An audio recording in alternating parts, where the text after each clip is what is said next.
No spin, no bias, no censorship. I'm Dan Wootton. This is Outspoken Live episode number 242. And breaking today, new calls for Reform UK chairman Zia Yusuf to be sacked by Nigel Farage after he plunges the surging party into another civil war by branding new female MP Sarah Pochin dumb for raising the prospect of a Burka ban.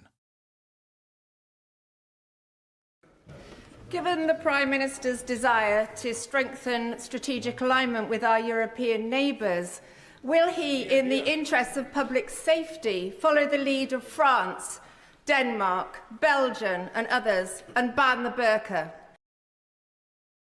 The brilliant new MP Sarah Pochin asked about banning the burqa in Westminster, and obviously that should be reform policy. But now a spokesperson has come out and said that is not reform policy. Was that you, Mohammed Zia Yusuf?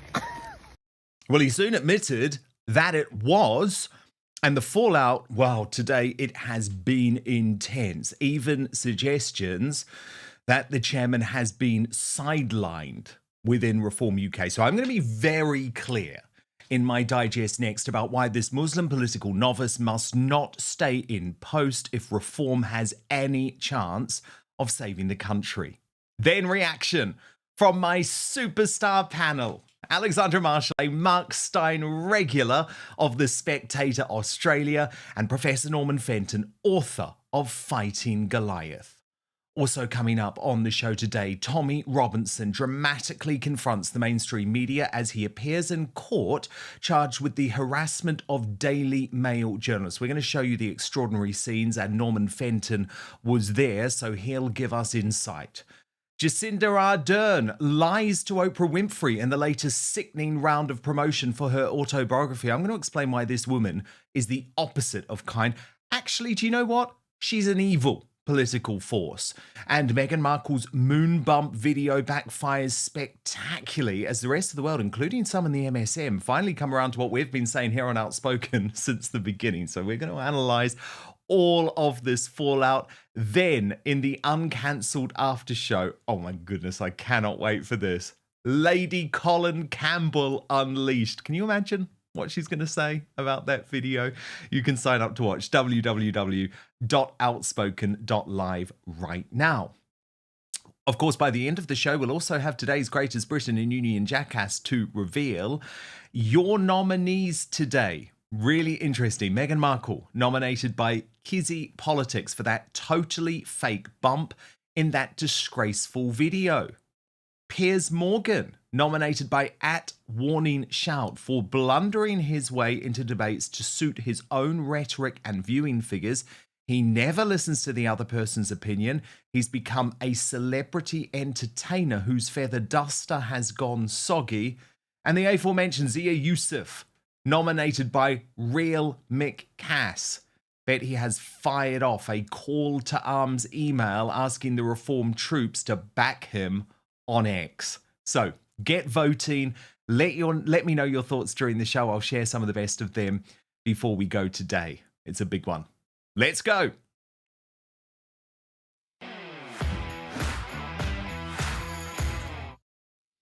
So I told you before the election, not because I wanted to damage Reform UK, but because my only duty to you, the Outspoken audience, is to tell you the truth at all times, at any cost.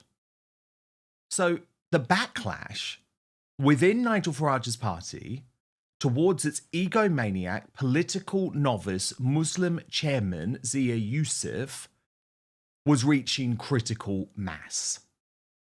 Farage himself, remember, was, as I reported, even though Yusuf had the cheek to call me a liar, Farage himself was reassuring senior figures within the party that he acknowledged there is a real big problem with his chairman, who, let's never forget, had reported Rupert Lowe to the police for hurty words, and Farage was telling his allies that he would be dealt with after the election.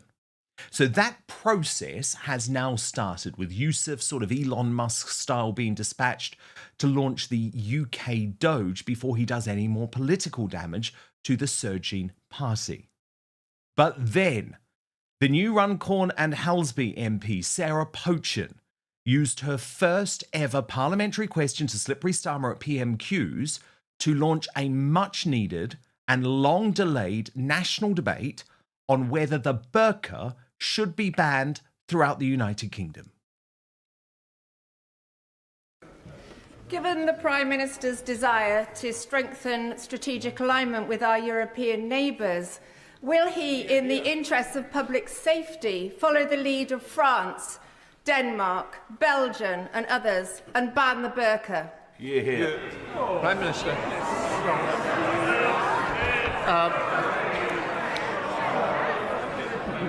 Can I welcome her to her place? But I'm not going to follow her down that line. But now she is here and safely in her place, perhaps she could tell her new party leader that his latest plan to bet £80 billion of unfunded tax cuts, with no idea how he's going to pay for it, is Liz Truss all over again. Although, considering I think she was a Conservative member when Liz Truss was leader, she probably won't. So an absolutely pathetic response there from Slippery Starmer. That's what the focus should be on. Yet the fallout actually was coming from within Reform UK. Almost immediately, Yusuf, the Muslim chairman of the party, released a statement insisting that position outlined by Pochin was not reform policy, even though the party's chief whip, Lee Anderson, had backed exactly what she said. Now, Rupert Lowe, who knows better than anyone else the brutality unleashed if you dare question unelected Yusuf's authority, posted, "Great question from Sarah Pochin on banning the burqa. Too bloody right. Bold stuff. I love it. Shame it's not reform policy." Then he added facetiously, "I was very sorry to read about Sarah's suspension from Reform tomorrow." But here's the thing, it wasn't actually far off. What happened after Katie Hopkins weighed in? The brilliant new MP Sarah Pochin asked about banning the burqa in Westminster, and obviously that should be reform policy. But now a spokesperson has come out and said, that is not reform policy. Was that you, Mohammed Zia Yusuf? Mohammed's got himself a little bit of a problem now, because if he was to try and get rid of Sarah in the way that he got rid of Rupert Lowe, he'd have to say that she beat him up, and that'll make him look like a right dickhead down at the mosque. He also has a problem because she's a woman, and according to Mohammed Zia Yusuf, she should be, I don't know, in the kitchen, under a curtain. And finally, maybe Mohammed could organise an honour killing or something. I hear his guys are kind of big on that. Katie then posted on X, "Dear Zia Yusuf Mohammed, a Reform Party spokesperson says a burqa ban is not party policy? This you? At work again, Mo? What's next? Sarah Pochin threaten you in the office? Need to report her to the police? Burqa ban must be party policy." Now, Yusuf took the bait. He replied directly to Katie Hopkins, "Nothing to do with me. Had no idea about the question, nor that it wasn't policy. Busy with other stuff. I do think it's dumb for a party to ask the PM if they would do something the party itself wouldn't do." Cue fury from Reform members. I mean, Yusuf, literally, with one post, has quite simply plunged the party back into civil war. Katie summed it up best, directly responding to him, "Darling, unelected Mohammed Zia Yusuf, please do not call an elected MP dumb. British women are not dumb. And my mouth is mighty. Want me to show you? That was show, not blow." Rupert Lowe fast weighed in, adding, "Sarah Pochin is an elected MP. She has every right to voice her opinion on such an important topic. That is not dumb. And she's absolutely right. We should ban the burqa. Whilst we're there, let's throw in the niqab. What's your view, Zia?" Now, even mainstream journalists like Christian Calgie from The Express were horrified, asking, am I misreading this? Or is Zia Yusuf branding Reform's newest MP as dumb? Well, no, you weren't misreading it, Christian Calgie. And actually, Christian Calgie's done some reporting today and revealed that Zia Yusuf has been sidelined within Reform UK He's now focusing on Doge, away from political operations. Don't think I was lying, was I, Mr. Yusuf, when I reported before the election that Nigel Farage has acknowledged to senior allies that you have to go? Now, Farage himself has been more circumspect on the Burka Ban policy. This was him on GB News last night.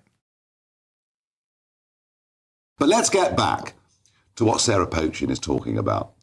I think this debate actually goes beyond the burqa, and she listed some European countries there, but I'm going to add to that. Cameroon, Chad, the Republic of Congo, Gabon, Tunisia. In Asia, China, Sri Lanka, Turkmenistan, Uzbekistan. There are many, many, many countries in the world that are banning the burqa. But I think it goes further than that. You see, Sarah said, in the interest of public safety. I was in Aberdeen on Monday. There was a mob there to meet me, an organisation called Antifa, and half of them had complete face coverings on, so they would be unidentifiable. I don't think face coverings in public places make sense, and I think we do deserve a debate about that, of which I see the burqa as being a part. Well, your chairman doesn't, Nigel. And can we just be honest about the fact that he probably doesn't because of his religious faith? Now, today it's become clear that Yusuf's position is increasingly untenable. Reform member Sophie Corcoran, who was attacked the other day by Richard Tice's girlfriend Isabel Oakeshott for questioning the party's decision to back the lifting of the two-child benefit cap, wrote, Sarah Pochin calls to ban the burqa. Reform released a statement saying it's not their policy. Hours after Lee Anderson and Farage agree with. So who's the person that tried to throw Sarah under the bus? I mean, it's not right, is it?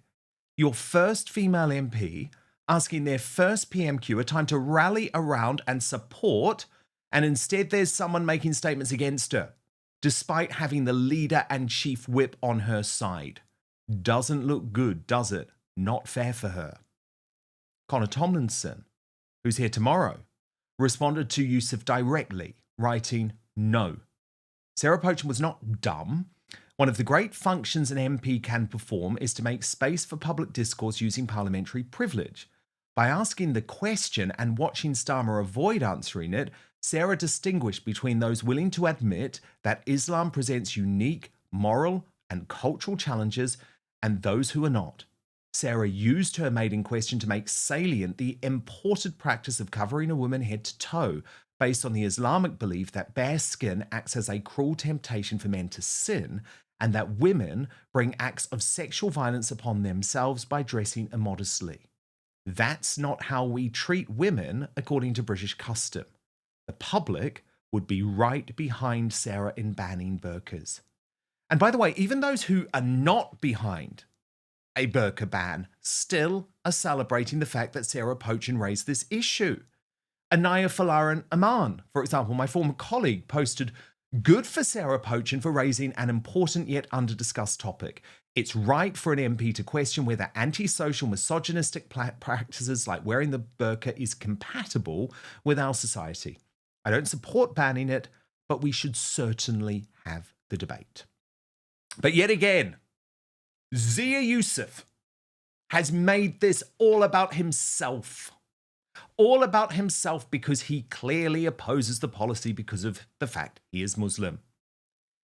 And this actually is going to be difficult the longer this goes on, because the harder it's going to be for Farage to attract top-tier talent to the party, given the threat of what Yusuf could do. Now, the Spectator and their cover piece today make clear attracting top talent is a priority for the party. Let me just take you through a couple of little interesting parts from this cover feature. They write that there will be a considerable push to attract influential business figures. High-profile contacts from the worlds of tech and finance will be approached, courted, and assured of reform's intent. We want genuinely impressive people, says one senior source, unlike the Muppets you have had in recent cabinets. Sporting figures with their perceived get-up-and-go attitude are wanted too. Reform is aiming to replicate the success of Luke Campbell, the Olympic boxing gold medalist turned mayor of Hull. Derek Chisora, another boxer and a long-time Farage fan, is also reportedly keen to stand. There is the hope of attracting a rugby star for Cardiff Bay next spring. We get a lot of cricketers interested, remarked one insider. But here's the issue. Here is the big issue for reform.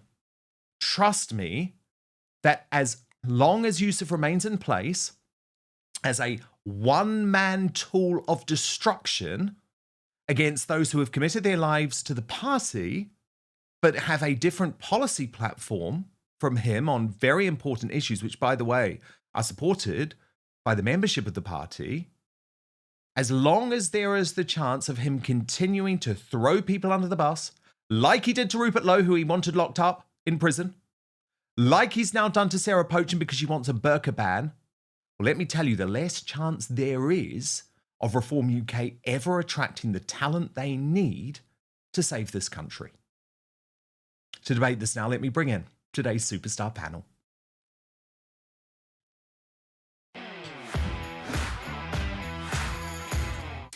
And I'm delighted to have with me today Professor Norman Fenton. He was at the court earlier for the Tommy Robinson hearing. We will be discussing that very shortly. Author, of course, of the brilliant book Fighting Goliath. And I'm so excited to have her making her Outspoken debut. Alexandra Marshall of the Spectator Australia, familiar to so many of you as a regular on the Mark Steyn show. So, Alexandra, could you believe the way that Zia Yusuf has thrown the party's only female MP under the bus like that? Well, first of all, as the online editor of the Spectator Australia, who has just spent ages writing about the political infighting following our federal election, all I can say is, please do not destroy reform. You guys are so lucky to have a political opposition like that party, which we do not have. We look at the UK and go, if only we had reform. So I am surprised to see this infighting happening over a topic like this, when clearly the purpose of the question was to pin the Labor Party down on its values, because it is having serious trouble with the rise of multiculturalism in the UK, upsetting its working class base in its areas. So it's actually a very good question to annoy Keir Starmer, and certainly not a reason for the party itself to start fighting. But I also think you're right that this kind of thing, if it upsets the party internally, then the party will have problems going forward if it does not address why it cannot agree on something as simple as heckling Labor over a burqa ban. Indeed. And the thing is, Norman Fenton, he used the word dumb. And I have a real issue now with Zia Yusuf. He is a really arrogant guy. He called me a liar before the last election, even though I was simply reporting the truth. I was reporting from my top reform sources what Nigel Farage had actually said to senior members of the party. Whatever you think of Nigel Farage's specific positions on issues, one can respect the fact that he has a long pedigree, that he is in this position because he has been one of the most influential politicians of his generation. What has Zia Yusuf ever done? He has been parachuted into this party, and I'm starting to believe, Norman, he might even be there to destroy it. Well, it's possible. There definitely has been some kind of like a very important change in dynamics between Zia Yusuf and Nigel Farage, because let's look at what happened just a few weeks ago. Nigel Farage was very reluctant to discuss any issues related to Islam. He certainly wouldn't then have said anything about banning the burqa. He wouldn't have encouraged that. He never really wanted to discuss anything like the Muslim rape gangs or Islamic terrorism. He was very, very careful to avoid those issues. I think because he was must have been encouraged by Zia Yusuf to believe that they could gain a significant number of votes from the Muslim population, right? Yes, and he even remember. Well, sorry to interrupt, but let me before you go on, can I just say something? Because I remember when Zia Yusuf gave that speech at the Reform UK conference before the election. I was speaking to very senior figures within Reform UK, and I'm just going to be honest with you. The reason they loved him was because he's Muslim. They were playing the identity politics game, and I think that's dangerous for a party like Reform. Yeah, and Nigel Farage was clearly up for that.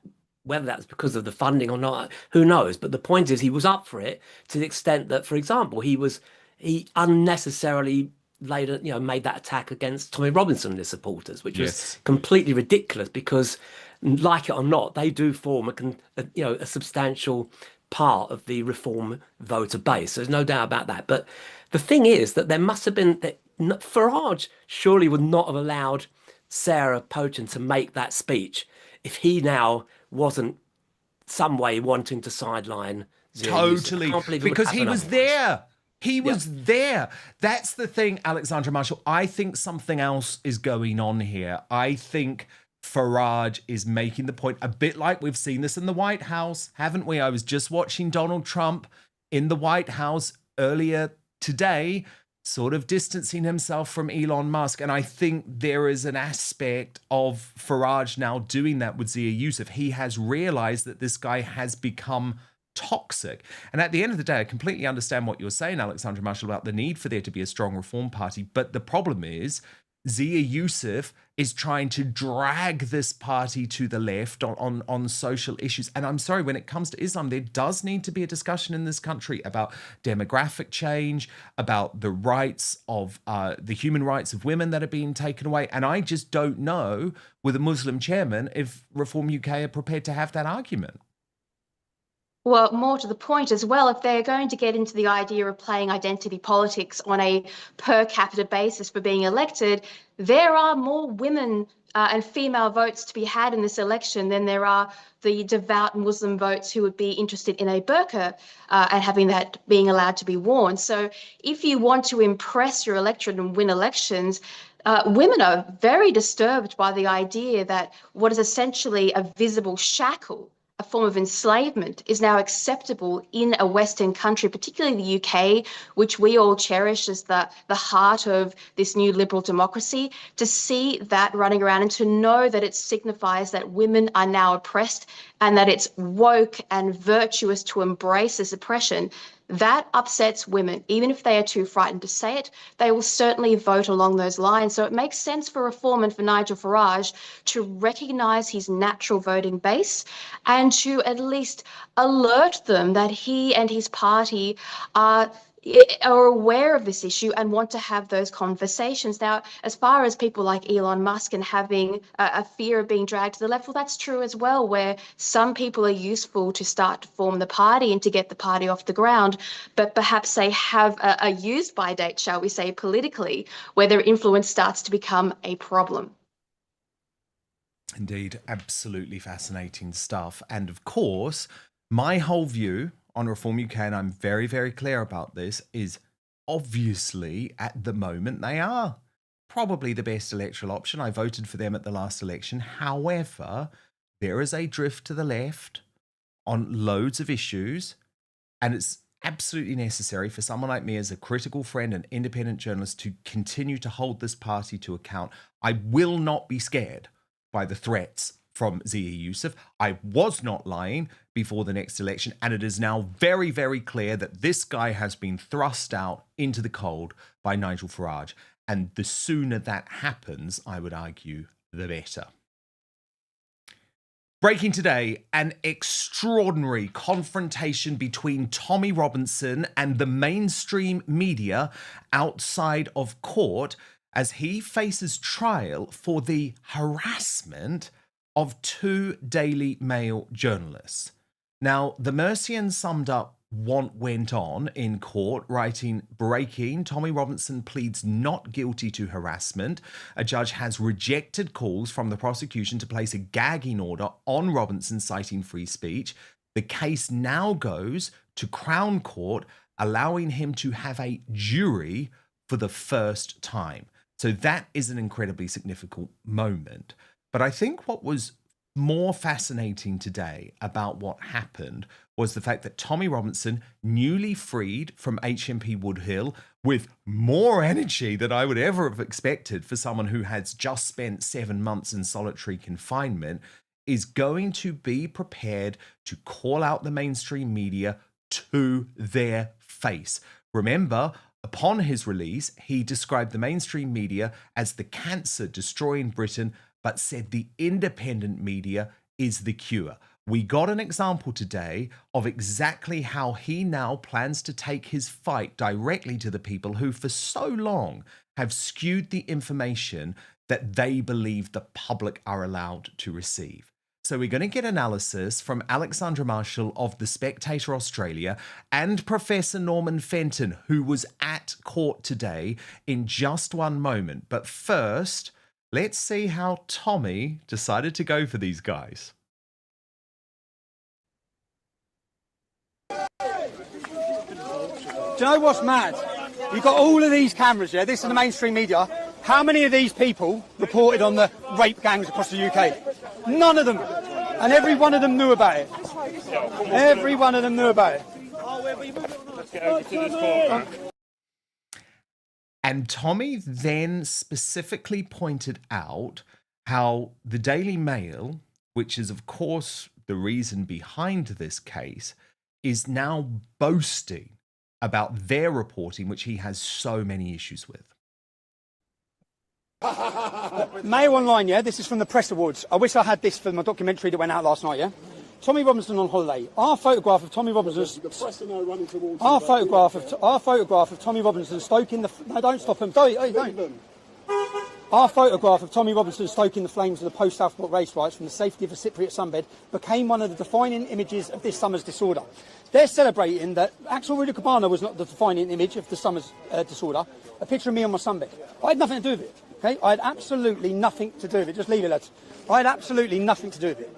So it's frustrating, but they come, they lied, they tracked down where I was, they gave the location of my family, they endangered my family, and what they don't want is the camera being turned on them. So I decided I'm going to turn the camera on them. That's what I decided. Tell them to leave it. Yeah. Leave it, lads. Just leave it. Yeah, so leave it, lads. So I decided to turn the camera on them, which is what I've done. I didn't threaten violence. I said I'm going to ask you questions on camera. And for that, in 2025, Great Britain, turning the camera and saying to journalists, I'm going to come and find you now. And when I find you, I'm going to ask you questions. But I made it clear, when I do find you, I'm not going to show images of your family. I'm not going to show where you live, yeah, because that's morally bankrupt. And then outside court, Tommy made good on his promise by directly challenging a reporter who was at court for woke ITV. Watch the extraordinary confrontation. If you was a journalist, you'd have watched my film, you'd have understand why I'm in court today. You don't even know why I'm in court. So what are you doing here? Well, when it all comes out, it'll come out in court. Well, no, what will come out is your headline. That's the problem. What comes out is your headline. Okay? And your headline, your headline is based on no investigation. You've just said that. Okay, these men tracked down my family. They photographed innocent members of my family and put them in danger. I then said to them, do you think I should be able to ask journalists questions? Do you think I should be able to contact a journalist and say, I'm going to ask you a question on camera? Do you think? Well, I think that everyone has an opinion. Okay, so do you think I should be able to contact a journalist? Say you're a journalist now, yeah? So I know who you are now. Yeah. Should I be able to send you a message saying I'm going to come with my camera and ask you questions like you've done to me? Well, I don't know. You don't know? No. Do you believe in free speech and free press? I do. So you believe in free press? Yeah. So I'll ask you again. Do you think I should be able to contact a journalist and tell him I want to ask him a question on camera? I think you need to perhaps put it through to ITV, the news desk. So I need to put it through to ITV on the news desk. Did the Daily Mail put it through to me when they secretly, covertly recorded my daughter, my ex-wife, and they put pictures of her in a national newspaper endangering? Is that right? Do you think that's right what the Daily Mail did? No. So, okay, so you don't think that's right what the Daily Mail did? I'm facing 10 years in jail for saying I want to ask them a question on camera. Do you think that's right? Do you think we've maybe got a biased justice and judiciary? How am I even in court today? They endangered my family. How are you, honestly, you seem like a nice bloke. How are you been sent here and you haven't even looked into this? Because you're going to now just run a headline, and your headline is total lies. So what you're doing is you're feeding propaganda to the public from the establishment that lies about me as a journalist. But do you know why? Because you're controllable, yeah? I get it. You're worried about losing your job. I'm not. So they can't control me. So I'll turn the camera on you, people like you, and say they're lying. This is how they're lying, right? And that's what I do. And because they don't like that, I get tied up through these courts. Lawfare after lawfare after lawfare. I've done nothing wrong. We are going to return to this story of Tommy Robinson outside court. But breaking right now, Zia Yusuf has, in the last few moments, resigned as the chairman of Reform UK. Here's his statement on X. 11 months ago, I became chairman of Reform. I've worked full-time as a volunteer to take the party from 14 to 30%, quadrupled its membership, and delivered historic electoral results.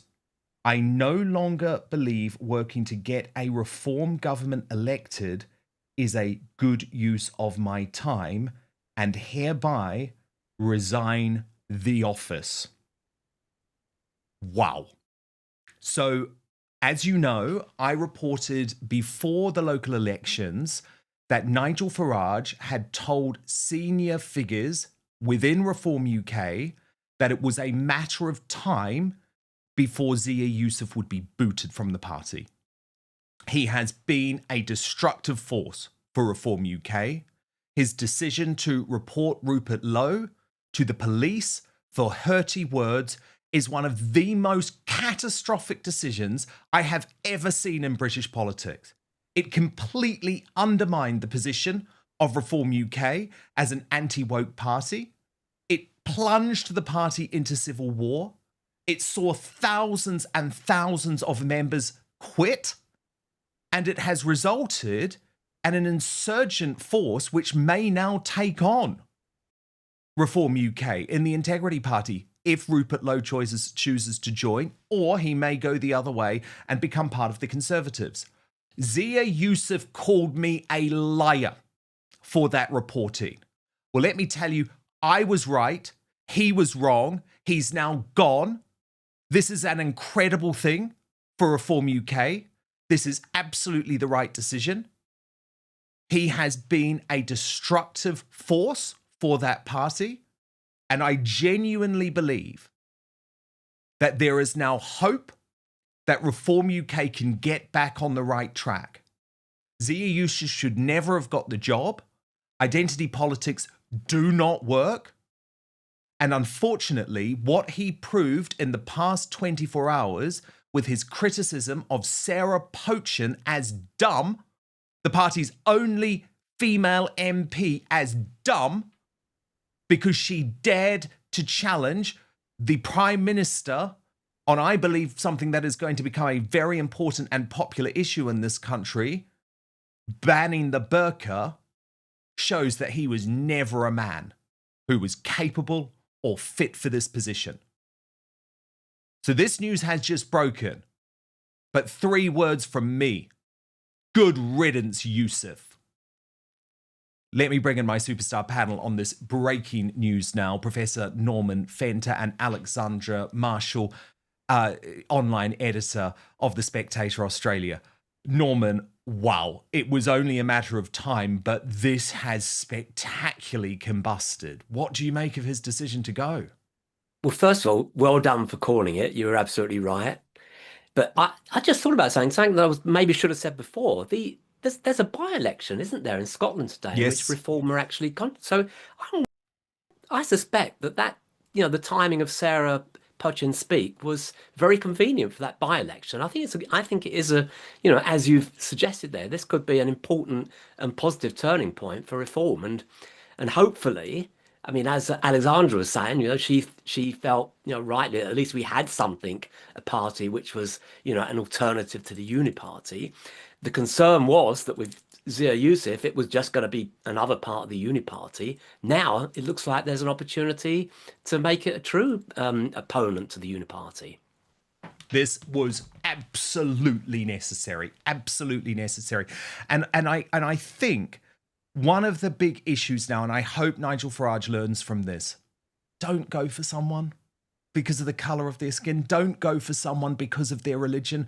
Go for someone because they are a true believer and because they want to turn this country around. And I think, look, I understand why he did it, but I think he fell into the identity politics trap, and it has massively come back to bite him. Do you agree, Norman? Yeah.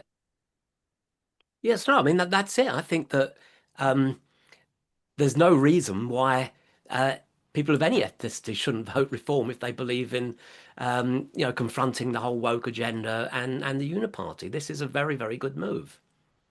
Alexandra Marshall, your reaction? Zia Yusuf out as Reform UK chairman. Dan, I think you might have hurt his feelings with your editorial. He clearly heard you and immediately stepped down to avoid any more nasty words from your program. But it's basically the best case scenario possible, where now the party does not have to go through the ugly process of having the ideological war out or trying to find ways to remove him by making his life difficult. All of that wastes time.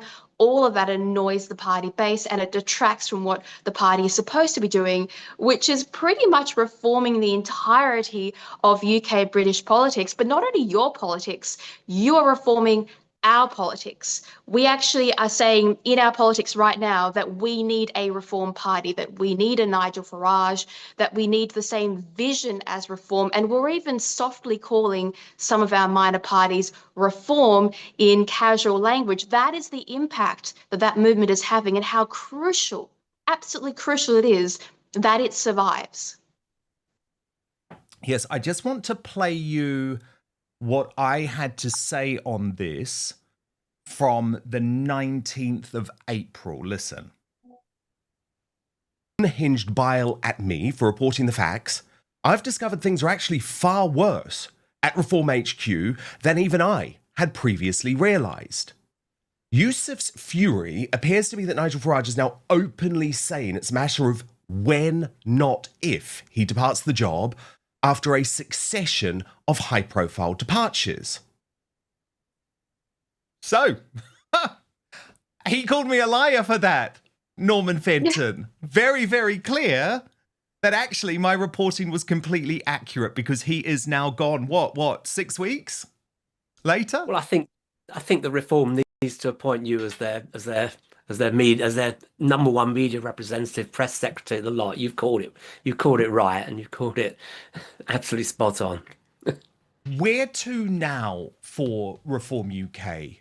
Because it hasn't worked. Who do they get as chairman? I mean, can I suggest, for example, and she'll kill me for this, because she'll say, absolutely not, Dan, I'm too old for this. But what about Anne Widdecombe as an interim chairman? Absolutely beloved by the base, Norman Fenton. That would be a very good choice. I would recommend Cathy Gingell as well, from Conservative Woman.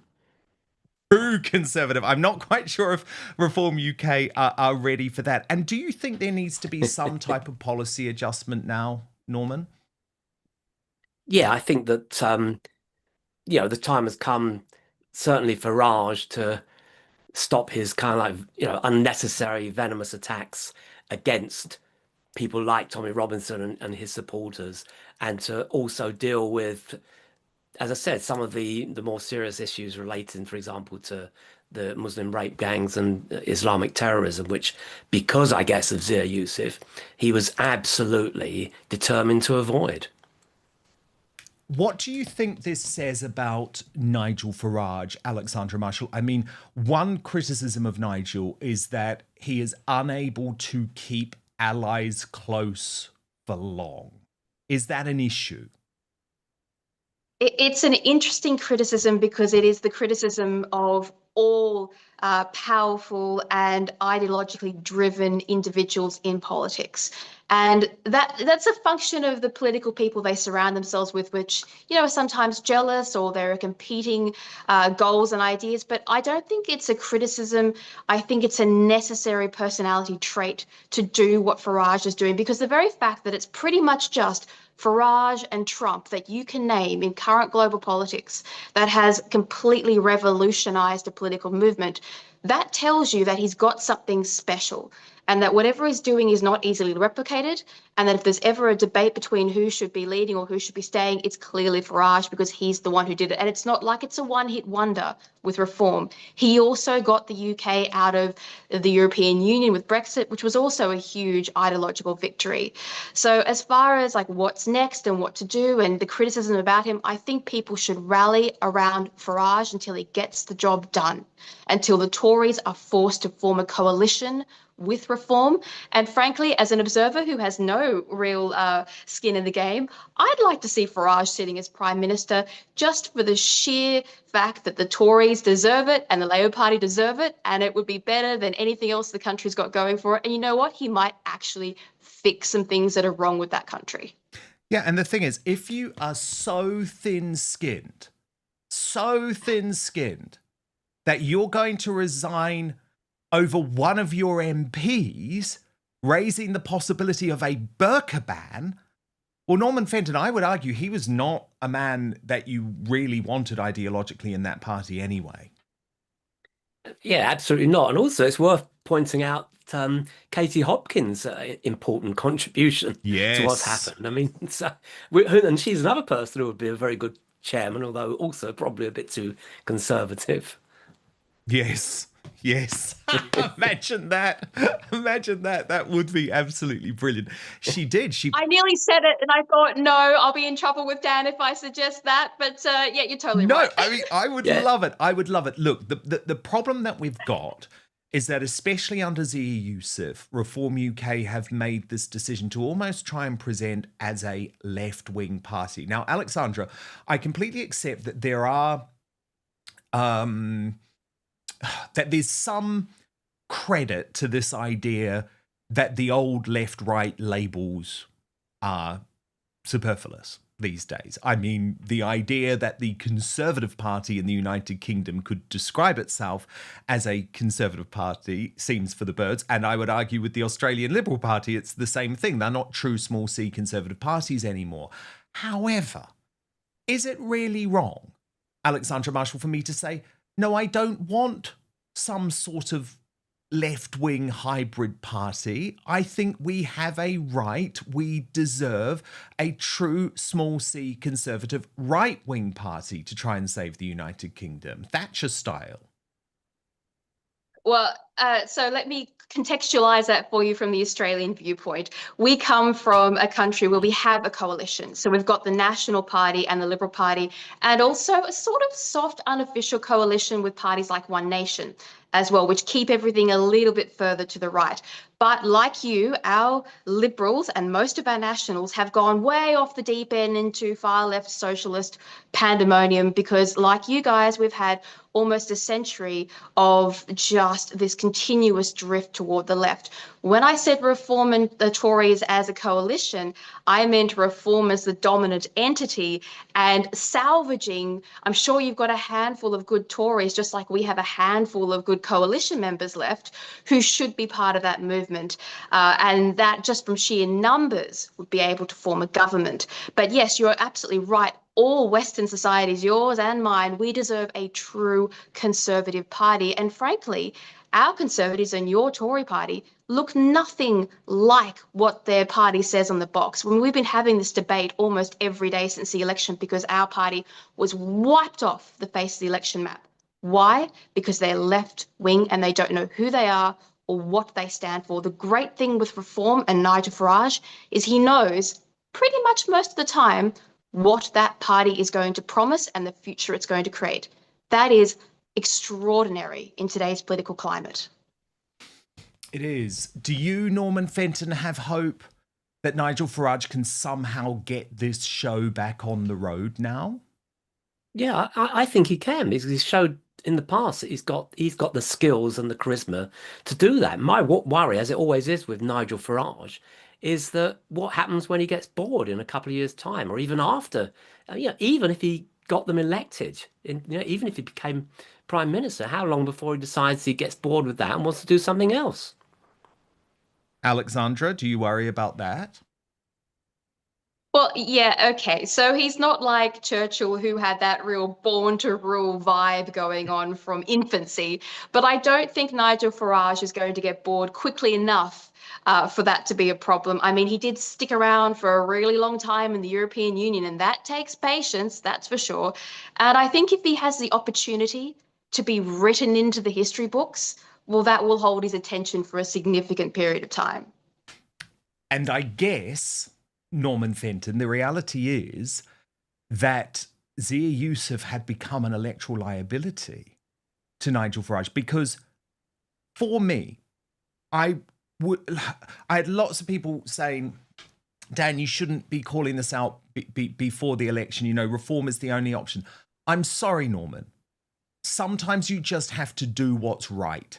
And I could never, ever sit by and watch this power mad egomaniac try and get Rupert Lowe, a decent, honourable man with the most incredible pedigree as a businessman, no stain on his character, no trouble with the law, to try and get him locked up, to try and get him sent to prison, to try and finish his political career. That's not politics, right? That is the most dirty, despicable cancellation behaviour that we have come to expect from the woke.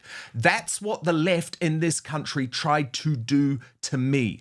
And so I think Reform UK really have to use this now. Draw a line under it. We are not a party that are going to use those sort of disgusting, despicable, woke tactics of lawfare to try and take out our own. You know, save it for trying to take out this terrible government.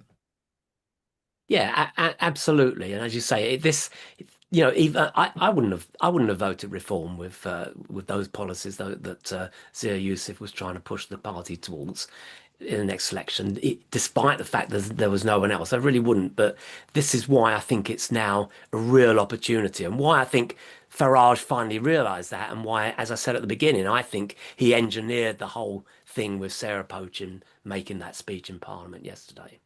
Yeah, I think there is definitely something to that, isn't there? Because he was sitting there, he was proud, he spoke about it on his show, and clearly he wasn't prepared to listen to the chairman. I mean, I guess you could argue this is one of the issues with being in a party with Nigel Farage. It doesn't matter what else your formal role is.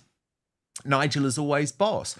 But Alexandra Marshall, I mean, I would love to see Rupert Lowe and Ben Habib now welcome back into Reform UK. Yeah, well, I mean, definitely, considering their popularity, it wouldn't be a stupid move. But it's interesting you talk about lawfare being used against politicians and political entities.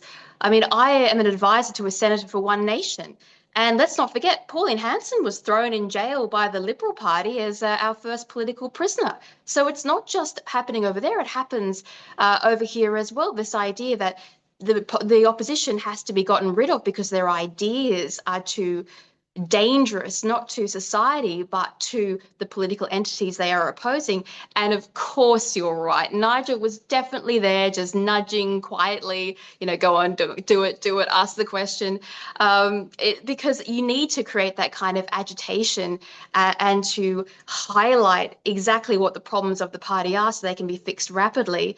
And once you fix them, which obviously they've self-corrected as we were speaking, you can now welcome back, let's say, the people who should never have been thrown out of the party, who have popularity, who have their own fan bases, and who can contribute going forward. That wouldn't be a bad idea either. Whether they want to come back after being harmed by that experience is another question. But, you know, I mean, do you think they'll come back? I think there's too much damage that's been done, unfortunately. But I think Nigel Farage, it would be such a coup if he was able to actually say, you know what, I'm putting ego to one side. All of this can go to one side. It was an issue with the chairman, and let's sort it. So, if you're just joining us, massive breaking news today. Zia Yusuf has resigned in fury as chairman of Reform UK. Nigel Farage has just weighed in. He's posted on X in the past few minutes. I am genuinely sorry that Zia Yusuf has decided to stand down as Reform UK chairman.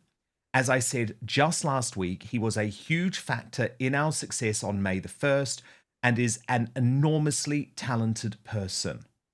Politics can be a highly pressured and difficult game, and Zia has clearly had enough. He is a loss to us and public life. Now, that is a fascinating statement, because this is what Zia Yusuf had to say. 11 months ago, I became chairman of Reform.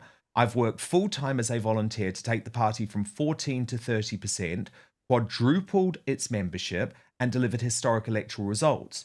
I no longer believe working to get a Reform government elected is a good use of my time, and hereby resign the office.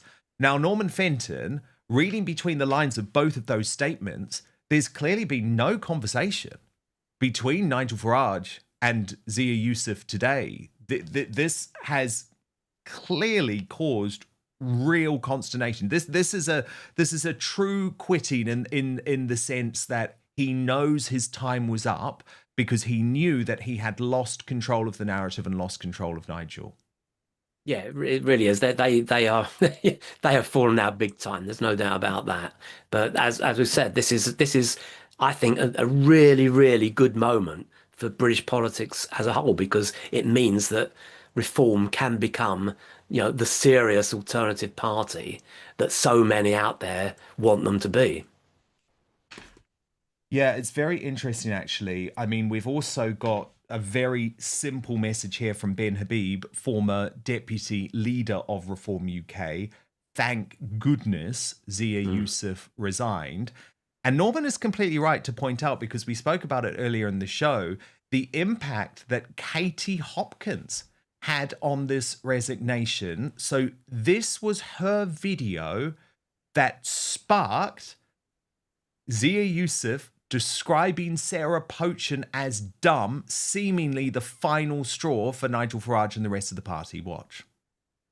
The brilliant new MP Sarah Pochin asked about banning the burqa in Westminster, and obviously that should be reform policy. But now a spokesperson has come out and said that is not reform policy. Was that you, Mohammed Zia Yusuf? Mohammed's got himself a little bit of a problem now, because if he was to try and get rid of Sarah in the way that he got rid of Rupert Lowe, he'd have to say that she beat him up, and that'll make him look like a right dickhead down at the mosque. He also has a problem because she's a woman, and according to Mohammed Zia Yusuf, she should be, I don't know, in the kitchen, under a curtain. And finally, maybe Mohammed could organise an honour killing or something. I hear his guys are kind of big on that. After that video, she then posted directly on X to Zia Yusuf. Zia Yusuf responded, and in his response, he described Sarah Pochin and that decision as dumb. And I think at that point, Norman Fenton, the game was up, right? So this is proving, isn't it? The independent media, because the Reform UK keep on saying, oh, you're just the online right. Forget Katie Hopkins, forget Rupert Lowe, forget Outspoken. You're just the online right. I would argue the online right are starting to play a very significant role in shifting the Overton window on issues like mass deportations, on issues like demographic change, and on issues now like the Burka ban, which made this absolutely untenable for Zia Yusuf to continue. Yeah, it's brilliant. And you're making a very strong case here, Dan, for Katie Hopkins to be the chairman. People would love that. People would absolutely it would be brilliant, that, wouldn't they?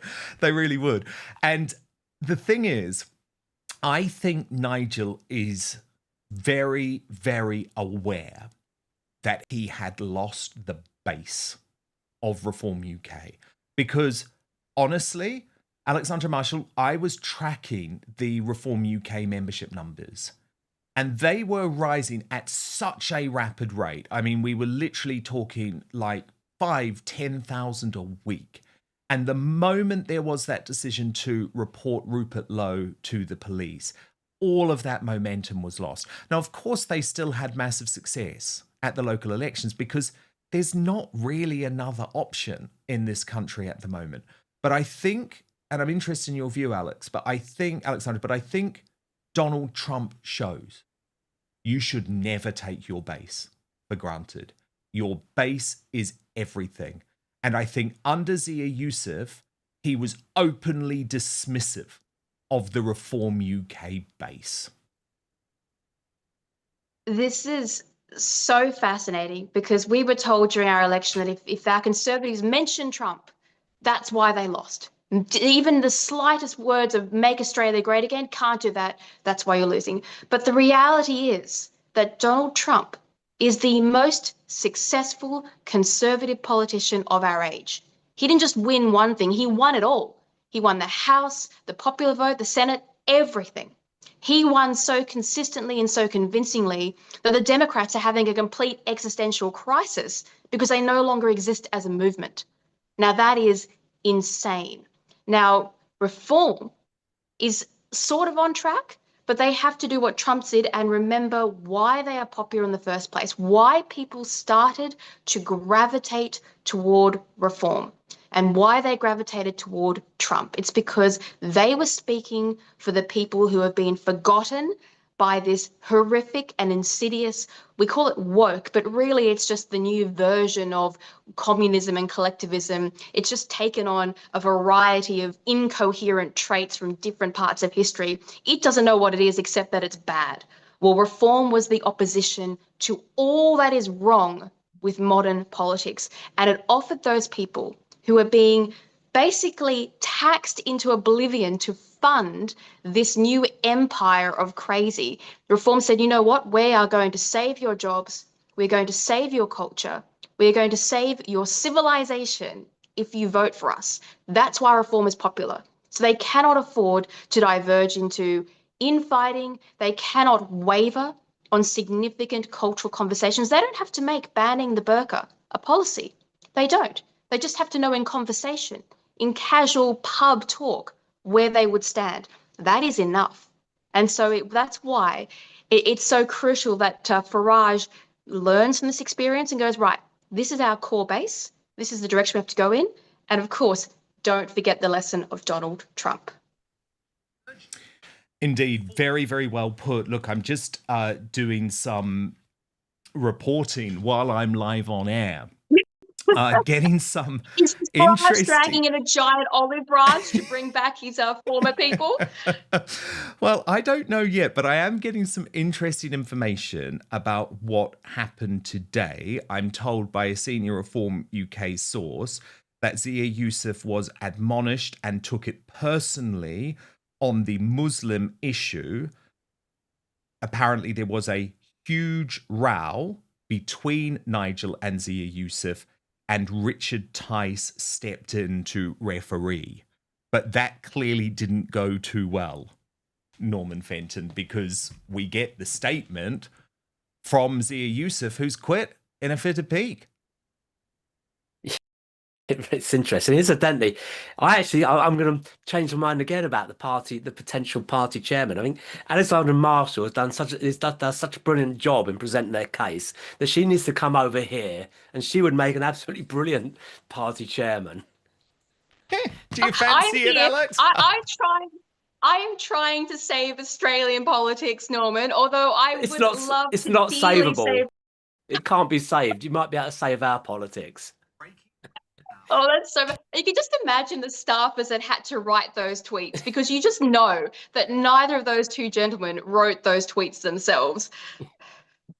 No, that's the thing. I mean, look, this is going to be incredibly difficult, though, for Reform UK, because it is still a small operation.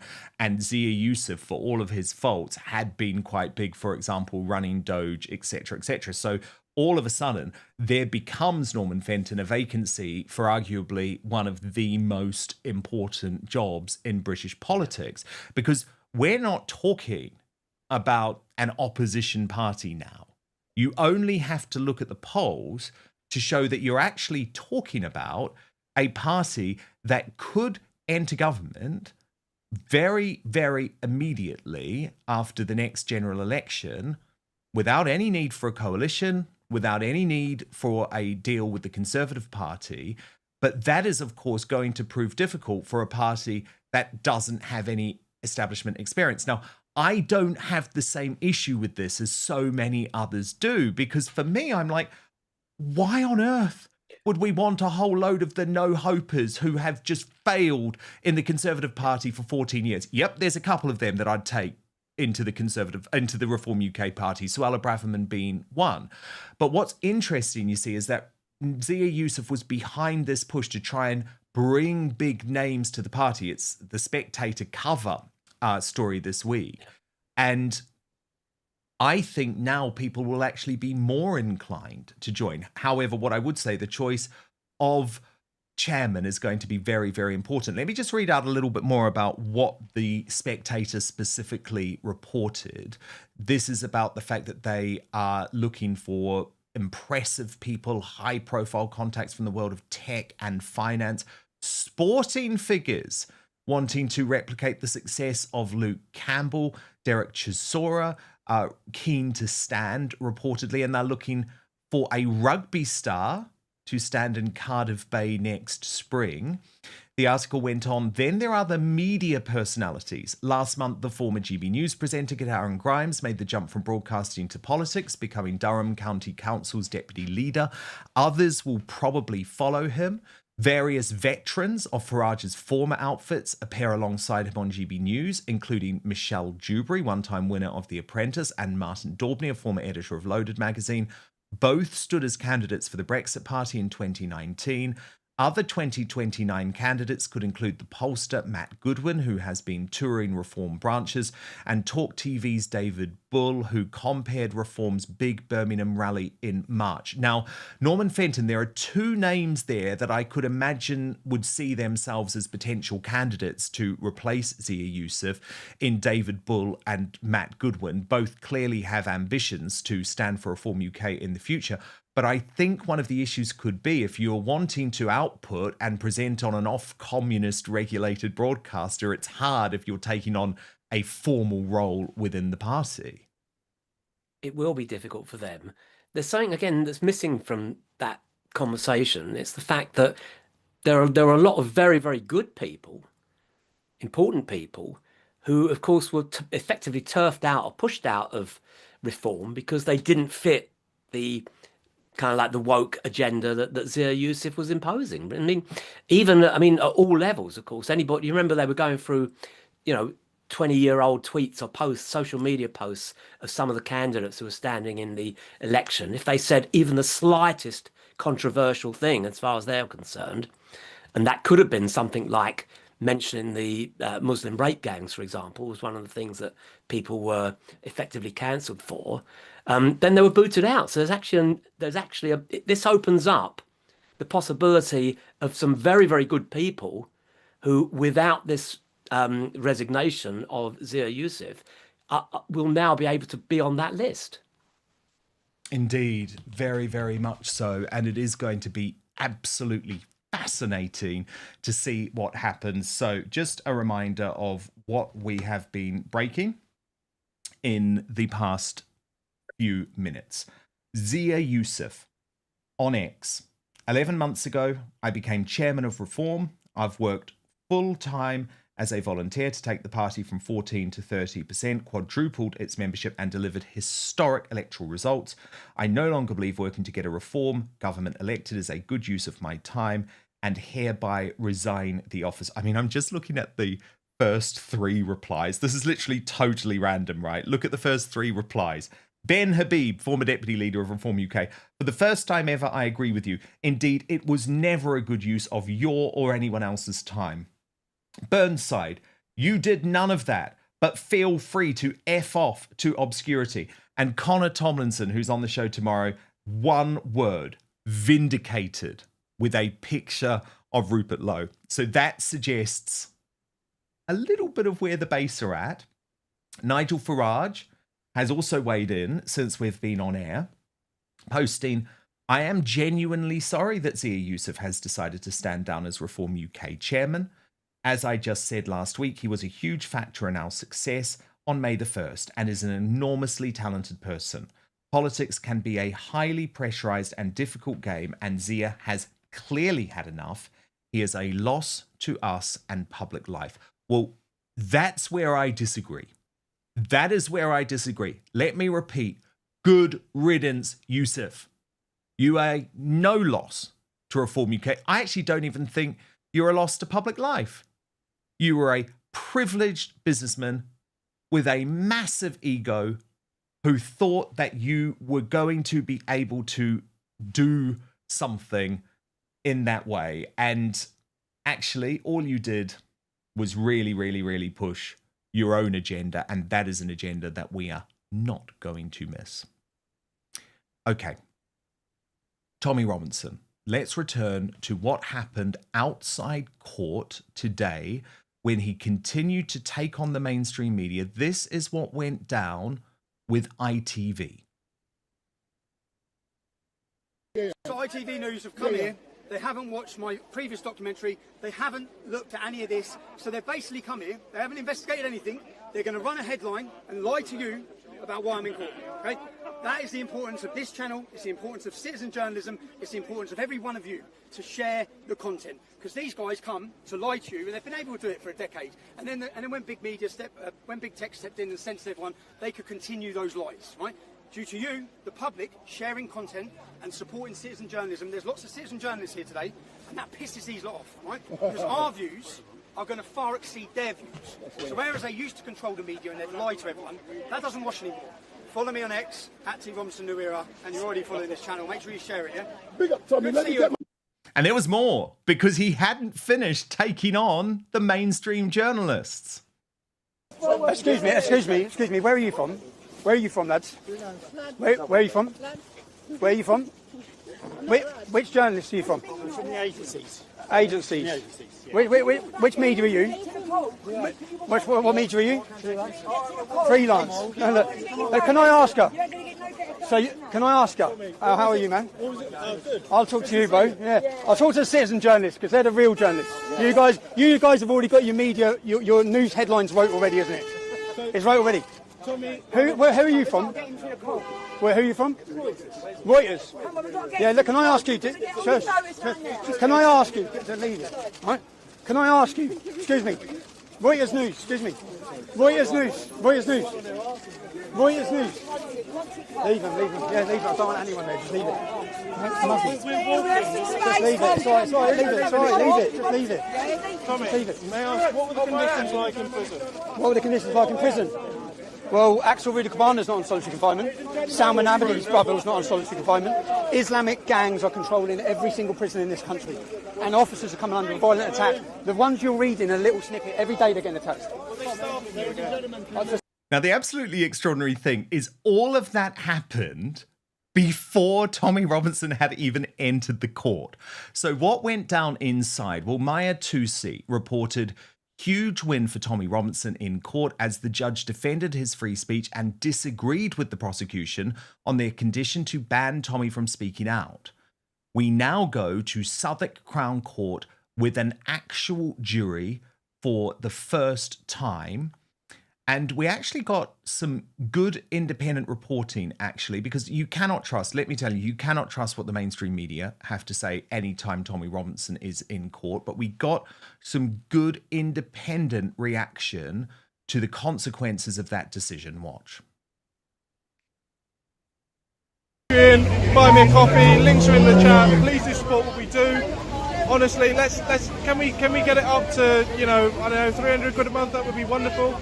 We're going to get some reactions now. We had Tommy Robinson talking about the jury possibly being rigged, and now we're going to ask this man what he thinks. How'd it go? Oh, come on, you've got a beautiful face. You should be on camera. Go on. Well, I was inside the trial, sitting in the front row, and the judge was very fair. Now, the Crown Prosecution Service tried to slip in the third condition of bailment, a very sneaky provision which would have effectively barred anyone, whether it's Tommy or not, from discussing the trial.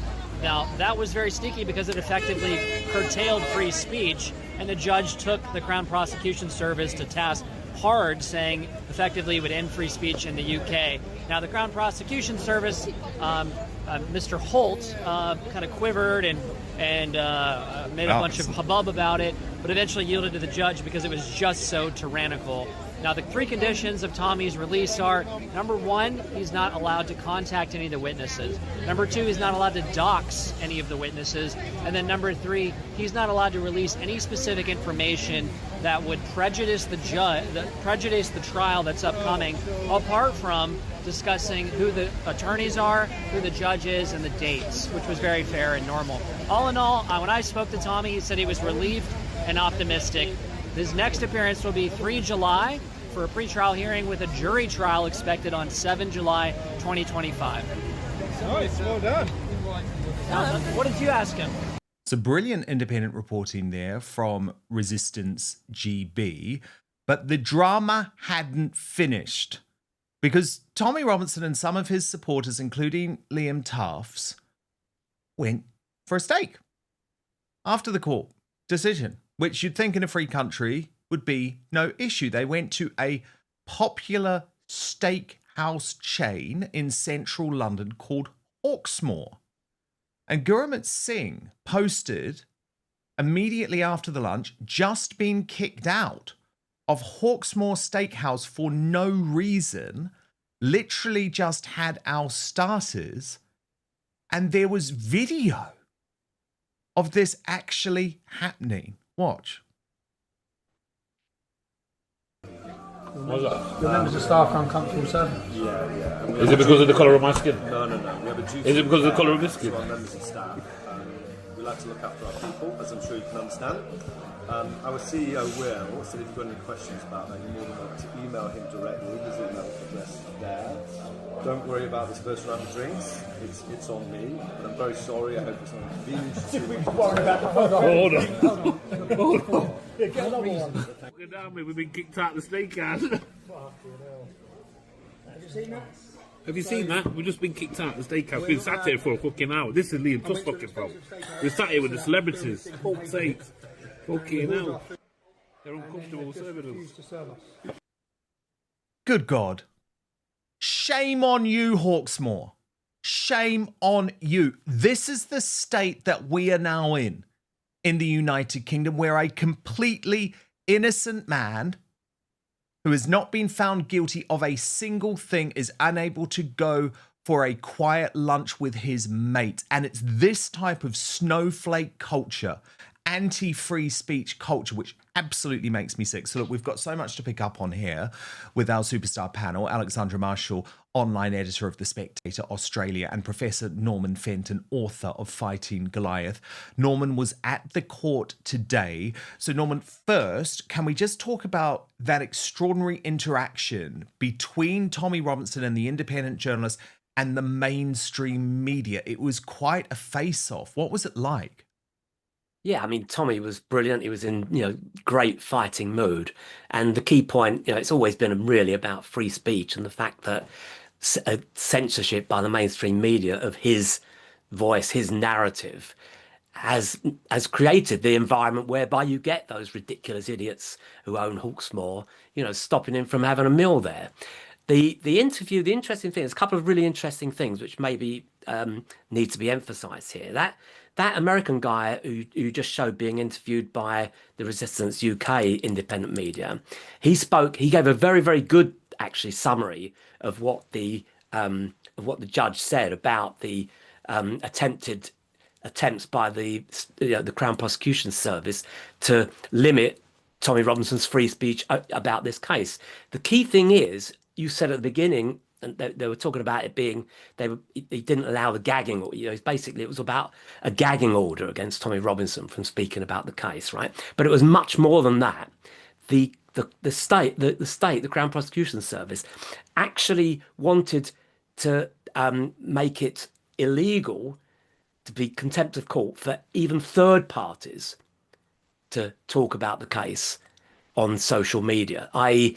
if they did, even if they had nothing to do with Tommy Robinson, he would have been held in contempt of court.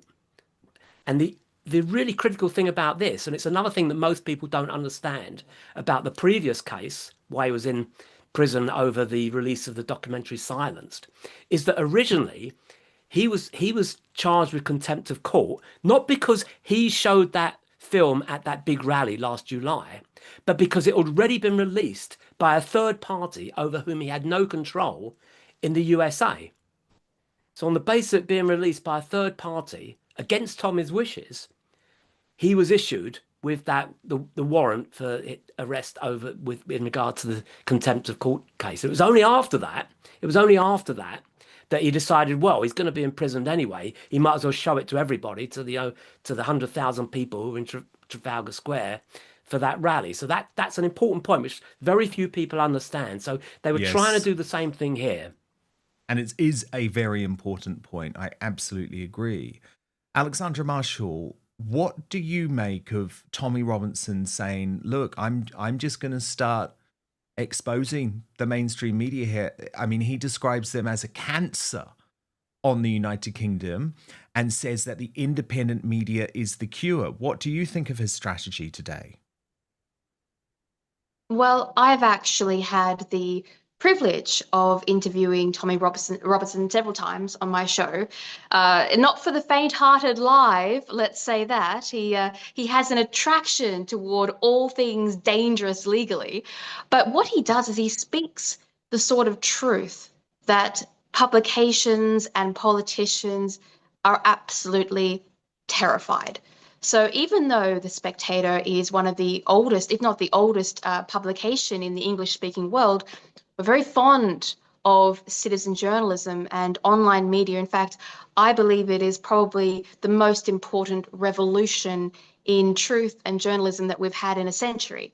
And it's in the true spirit of journalism. So without social media's independent journalism, Tommy Robinson and his story and what he tried to say would have been dead and buried long ago, because the politicians would have put pressure on the publications to hide everything that he had to say about modern politics.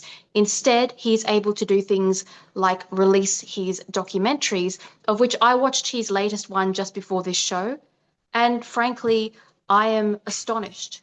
I'm astonished that that story is not on every mainstream newspaper in Australia right now, and yet the name Tommy Robinson isn't trending anywhere except on social media, where people are allowed to speak and citizen journalists exist. And it just shows you this enormous divide between what people want to say and what people are allowed to say. Now, Tommy Robinson, I'm not sure how much I'm allowed to say with what your conditions of the conditions of his court are, but basically he was saying something very fair and trying to get journalists to understand the position that he has been put in, and it's just a fraction of the life that he leads because of his decision to be an actual journalist instead of a pretend news headline writer and clickbait follower, which is what pretty much outfits like the Daily Mail have become. 100%. Absolutely. But you are so right, Alexandra Marshall, to point out the limitations that we all face. Because what this terrible government and its despicable, corrupt justice system has proven is that they will now go after journalists for contempt of court. They will hide behind contempt of court to shut down independent journalists. And by the way, if you cross their line, and it's a line that shifts all the time depending on where from the political spectrum you are, you could end up in jail. You could end up in solitary confinement for 7 months like Tommy Robinson. So we do have to be honest that there is no free speech in this country. It isn't like the United States of America where we can talk about an active court case. And that's why Tommy Robinson is completely right today to use the name Axel Rudikabana when he's talking about this, because I'm sorry, Norman Fenton, we still don't know the truth about Axel Rudikabana. We still don't know the full truth. It was me via Tommy Robinson that revealed that Axel Rudikabana is a Muslim. He is a practicing Muslim behind bars at Belmarsh prison. Anytime I watch the mainstream media, the fake news agents the other day were saying, well, the thing is, Axel Rudikabana wasn't a Muslim. That was fake news. So it's like there are so many facets to this lawfare against Tommy Robinson. Yeah, and I think that, I mean, that whole Axel Rudikabana case, I mean, that was so completely bizarre, the way he suddenly pleaded guilty. So they didn't, so we, you know, the public never got the trial to find out what it was really all about.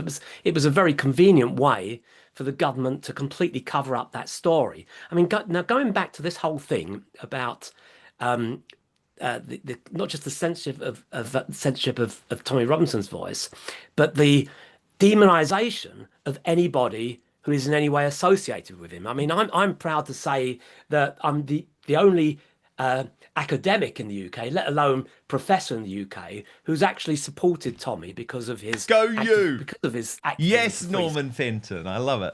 I'm of course I was already cancelled because of my work on the COVID. My work challenging the COVID narrative. And that's before we even get to Lucy Letby. So you're cancelled Yeah, multiple that's times. how I met the lovely Norman. We were all cancelled. So we're all cancelled. We've got nothing more to lose, right? But I want to tell you something. And really, I've actually, as we've been speaking, you've been giving some latest news. I haven't been speaking, but my mate Harry Markham, who you interviewed last week in this office, because you'll probably recognise it, he sent me an incredible piece of information. Right at the trial with me today, I was with Nayat Ghorbrani, the well-known Iranian dissident, who's also got massive lawfare against him because he simply stood up to the Hamas terrorists, and Emily Schrader, a well-known Israeli-American journalist who's come over here for a week. So we were together, and after Tommy came out, Emily wanted to have a photo taken with Tommy, and she put that photo up on her social media page. There are now, I'm not going to mention the name of the people, but there are now senior academics who claim to be advocates of free speech and all this sort of stuff, who are demanding that Emily Schrader should now be cancelled because she was photographed with Tommy Robinson. Wow. It is utterly appalling, and that is cancel culture. It really, really is. Now, a reminder, if you are just joining us, Zia Yusuf, the Reform UK chairman, has resigned while we have been on air. More reaction coming in. This was the guy who I was looking forward to seeing most. Rupert Lowe, who, remember, Zia Yusuf reported to the police for hurty words, has now gone public. And let me just get to his tweet. Well, this is that is what he replied to Zia Yusuf, which is quite funny to Zia Yusuf's tweet. But he has actually also tweeted himself on this, writing, Zia Yusuf gone. The question is, how did a man with no political experience be given such vast power within Reform? A deeply unpleasant individual who at every stage was protected and promoted by Farage. Why? When he made false allegations about me, why was he supported? Why did the leadership rally around him despite them all knowing it was entirely malicious? Why did they allow him to weaponize the criminal justice system against me? Yusuf, supported by Farage and others, tried to put me in prison on false allegations. They deployed woke lawfare to silence a party colleague, followed by a collective decision to back the man who made the false police complaint. I stood up to them, and thankfully, I am a free man. My legal action continues against Reform, Yusuf, and Anderson. Yusuf was the driver, but he was given the keys by Farage. I again call on the party and specifically Farage to do the right thing and apologise for their malicious witch hunt. And I would argue that is the least that Reform UK could do. But then we get the response from the pro-reform crowd, who yet again are going to be telling us nothing to see here, no big deal, just forget about it all. Isabel Oakeshott has posted many asking what's going on with Reform UK. It's simple. The party is creating a political earthquake. Along the way, there will be casualties, including people who have been hugely valuable to what is a gargantuan effort. Okay. We've got to have some fun on a big news day. And let me tell you, the reaction to yesterday's Meghan Markle moon bump hospital twerking, which also broke while we were live on air, has ricocheted around the world. So I'm going to get the reaction. I'm going to put them through it, Norman Fenton and Alexandra Marshall, in just 1 minute. I promise you, you're going to want to see this. But first, being sleep deprived makes you perform as poorly as someone legally drunk. These deficits include slowed reaction times, reduced working memory, impaired decision-making, and poor emotional regulation. Poor sleep is also a strong predictor of early death. And it's actually as strong a predictor as early death as smoking. In fact, people with highly irregular sleep patterns face mortality risks on par with heavy smokers. Desperate to fix this, most people turn to melatonin. But here's the problem. Melatonin is a hormone, not a vitamin. And most supplements give you doses 10 to 50 times higher than your body would ever naturally produce. It's actually a prescription drug in many countries. These super physiological doses throw off your body's natural rhythm, affect your body's ability to produce melatonin naturally, and lead to side effects like morning grogginess and hormone disruption.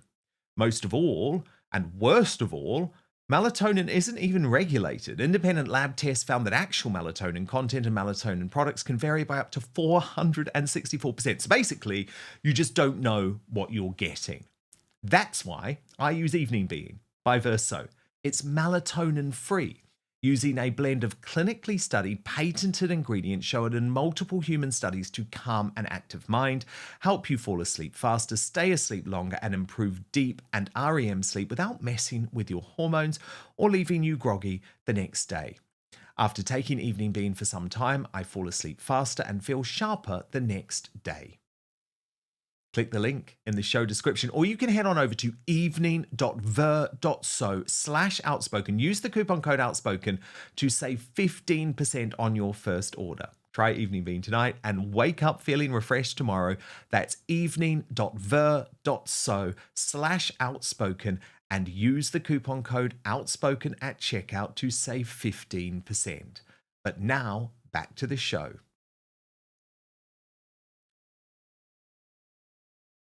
Developing today, it was the slut job that ricocheted around the world for all the wrong reasons. Meghan Markle believed that she would finally put to rest the ongoing and, I believe, very accurate speculation that she had been wearing a moon bump. This is a subject which has, of course, been covered here on Outspoken for many, many months, because when you think about it, it matters, given that if these children were not born by Meghan Markle's body, then they are unable to sit in the line of succession, the royal line of succession. We're talking about Prince Archie and Princess Lilibet, of course. Then this video, and let's take a look at some of it, because this video has horrified so many, because Meghan quite clearly here is in some type of moon bump. This is not a natural body position. That's before you even get to the fact that this type of behavior is not dignified, is certainly not royal, shames the monarchy, makes a complete mockery of King Charles, and I think also means the public have had enough. And you can imagine, since we first revealed this video on last night's show, the reaction around the world has been extraordinary. Piers Morgan posted on X, "We're about 2 months away from the sex tape." And what I have found particularly fascinating over the last 24 hours is that members of the mainstream media have started to get in contact with me, have started to say, "Oh, Dan, you might be onto something here. Is there any reason why she would lie about this bump?" Yeah, there really is. Catch up. We're going to get analysis with our superstar panel, Alexandra Marshall and Norman Fenton, in just one moment. But first, I want to show you some of the fascinating mainstream media reactions as the penny drops, that actually this so-called internet conspiracy theory may well finally bring down Meghan Markle and Prince Harry. First, Kevin O'Sullivan and Isabel Oakeshott. Meghan, there. Is that a real baby bump, or has she strapped it on?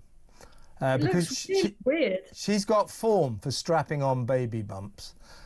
So what do you think as you see it? I think there's something very wrong with that shape, in my view. I don't know. Look, I'm mesmerised, but I'm kind of do you know what I'm thinking? I'm glad the Queen is no longer with us, because oh my Lord, how she would be shuddering at those images. It's so undignified. I don't know. Call me old-fashioned, but I'm finding that quite uncomfortable. It is uncomfortable. But I don't think, because she's done this before for photos, I don't think that is a real baby bump. I think way too big. It's way too big. And sort of too low. Next, our very own P. Diner. She comes out with this video of her in the hospital room, apparently getting ready to give labor to this child, Lily. Now, first of all, there's a few things I have to say about this video, okay? Looking at this video, the first thing that comes to mind is that stomach is too big. It's too big. I showed it to my husband, and he was like, it looks like she's giving birth to triplets. And I'm like, yeah. Whose belly is that big?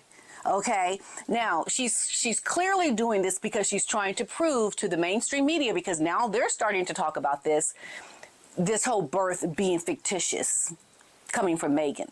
So she's trying to put out there to the haters, look, it is me giving birth. See, I'm in the hospital dancing like a skank. I couldn't believe I saw her dancing like this. I'm sorry to call her that word, but she is. You're a duchess. Who does this? Who behaves like this? Who is supposedly pregnant? Sit your duchess a sausage butt down. What are you doing? Dancing all provocatively, supposedly pregnant in that big fake looking bump. I'm sorry, it doesn't even make sense.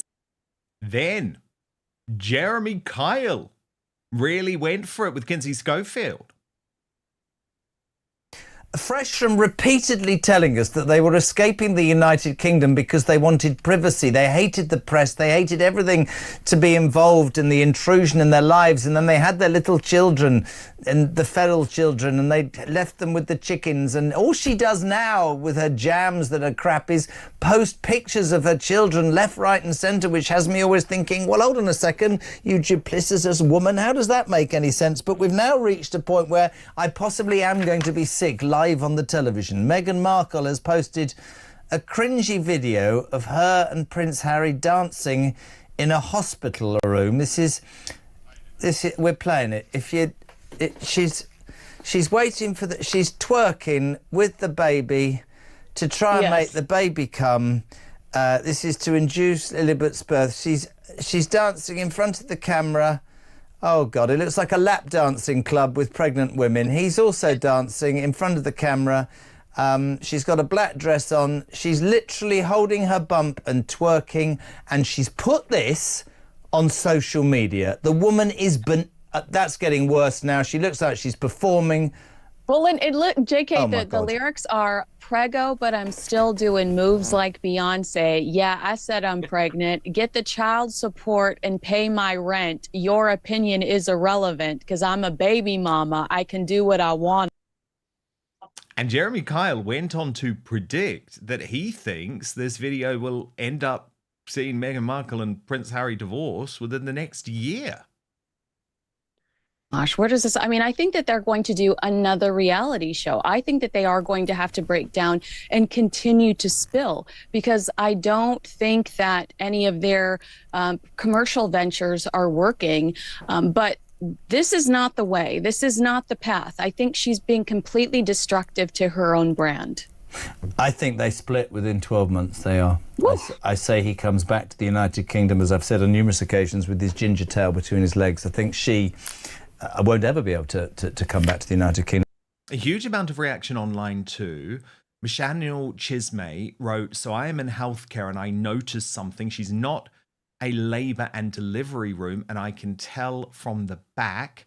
According to Taz, added, ladies and gentlemen, I think we can all agree that this ain't no Duchess. Dear King Charles, I think it's time to seriously consider getting your council to have a chat with Parliament with regard to Harry's dukedom.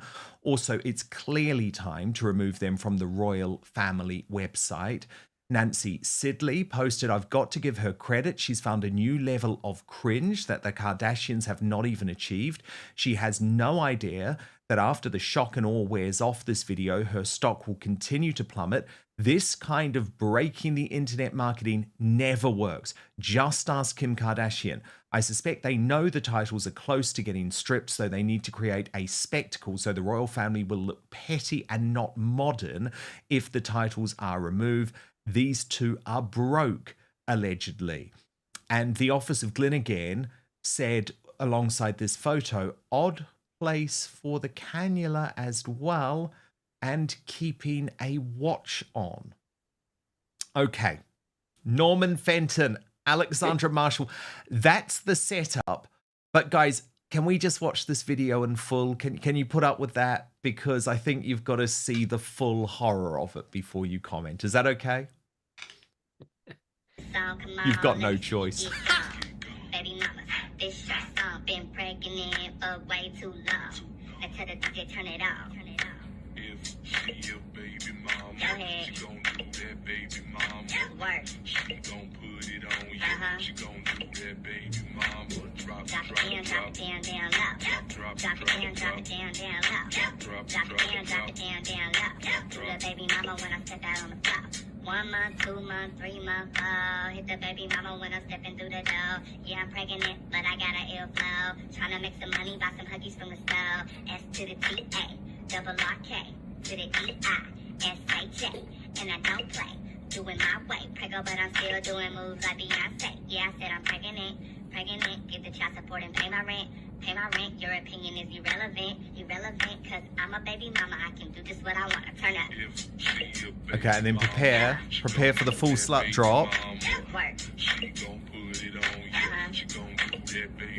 Oh no, first there's some sex simulation. And there we go, and the bump just sort of disappears. Norman Fenton. Okay, Norman Fenton, like from your professional perspective, is that something that someone who is 9 months pregnant and overdue can really do? There's a lot of doubt about this. I normally say I don't speculate on medical matters, but this does really seem very unlikely now. But I mean, for a start, I mean, you should have warned me about this because you really put me off my dinner, which I was going to have shortly. I'm sorry, I didn't want you to refuse to come on. The thing is, I've got a theory about this. My theory, and this is actually genuine. I think that the two of them have been so protected by the mainstream media because of their woke narrative fits in exactly what the mainstream media wants to portray. You know, they've never got the criticism they deserve from the mainstream media. The people who criticize them are, you know, in our kind of bubble, really. In fact, you'd be amazed, and this is what I'm going to come on to, that I actually checked up on this story. When you said that we were going to be discussing this, I checked up what it was all about. And actually, on the mainstream media, they're not talking about it. They're actually putting up stuff which is praising Meghan Markle for something else she's been doing. I'm not kidding you. But here's my theory. My theory is that because of that protection they've been afforded by the mainstream media, that they're so out of touch with what the regular people believe, that I think they saw this as being a genuinely brilliant thing to do. And now my belief is that if the reaction is as bad as some of those that you suggested there, if people really do actually see this, if this gets out, you know, to the masses and to the mainstream media can't avoid how ridiculous this is, I wouldn't be surprised if they start then putting out the hypothesis that some of this was AI generated. Indeed. Because how can we know that it's not? Given that this clearly is not a bump that at all looks like a human pregnant bump. Alexandra Marshall, what do you make of this video? Listen, Dan, my friend, when you invited me on this show, you didn't say you're going to traumatize me. I am an ambassador for the Australians for constitutional monarchy. So what you are doing is subjecting me to my worst nightmare, which is every argument possible for the Republicans. Thank goodness that our current Labor Party lost their last referendum so badly, they're too scared to ask any more questions. Otherwise, this video would be playing on repeat. But basically, with this whole Meghan Markle thing, it's like a self-fulfilling prophecy. They were so desperate to be the victims of the press. That's exactly what Harry's gone out and done. And they pretend to want privacy and to be left alone and respect. And then they go and drop something like this, which, I mean, I know she's not the brightest, most in-touch person in the world, but even she would know that this video is going to attract all the wrong kinds of attention. And you can't tell me it's got nothing to do with the timing of this release, which you would have thought would be around the time of the birth, not, years later.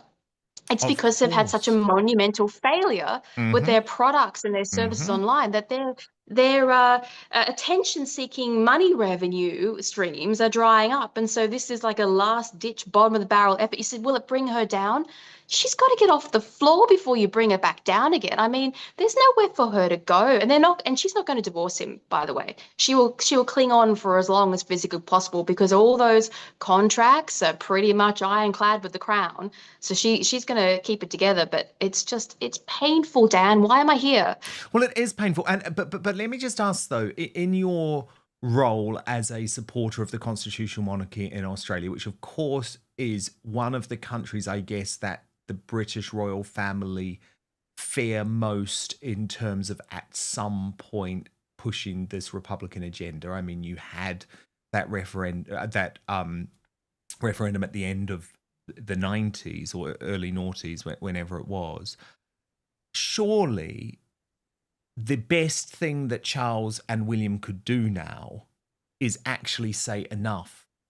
We've got to strip you of the titles. That would actually, I think, be such a popular move around the world now, because it's not going to damage the monarchy, stripping them of their titles. I think it would only enhance the monarchy, Alexandra, because these two are now so deeply unpopular.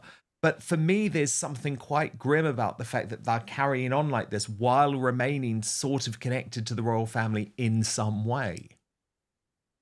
Well, there's a couple of things there. I don't feel particularly sorry for them, but it'd be nice if their children were allowed to reach adulthood before they lost their titles, because they might be perfectly normal, lovely people, yes, who are good for the royal family.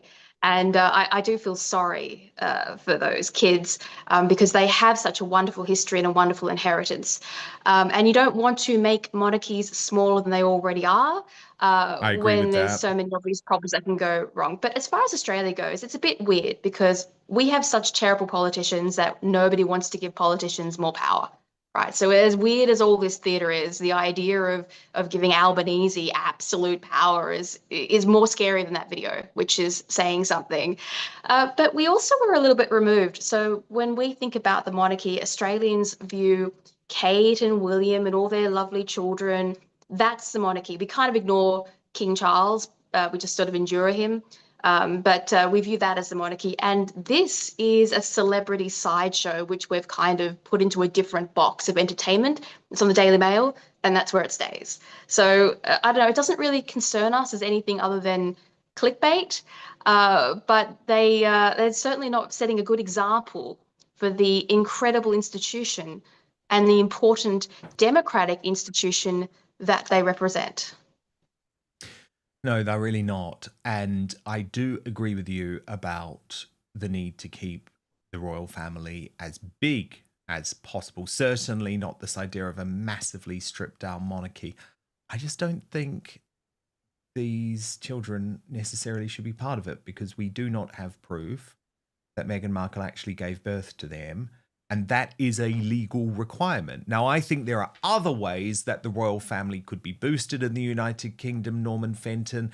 There are other parts of the family, actually, that are really beloved by the public. I mean, look at Zara Phillips and Mike Tyndall, for example, the daughter and son-in-law of Princess Anne. What about the Edinburghs? You know, Sophie, who has become, I mean, she was a favourite of the Queen. She's got two children that want to play a role. So too do Prince Andrew's daughters, Princess Eugenie and Princess Beatrice. So I would rather see those people be boosted by Charles and William rather than hanging on to this crass, undignified, actually just revolting behaviour by Meghan and Harry, who, by the way, remember, just this week, Norman, the Mail on Sunday report that Prince Harry is in discussions with Charles Spencer, Diana's sister, about potentially losing the royal last name and going back to being a Spencer. Well, okay then, goodbye.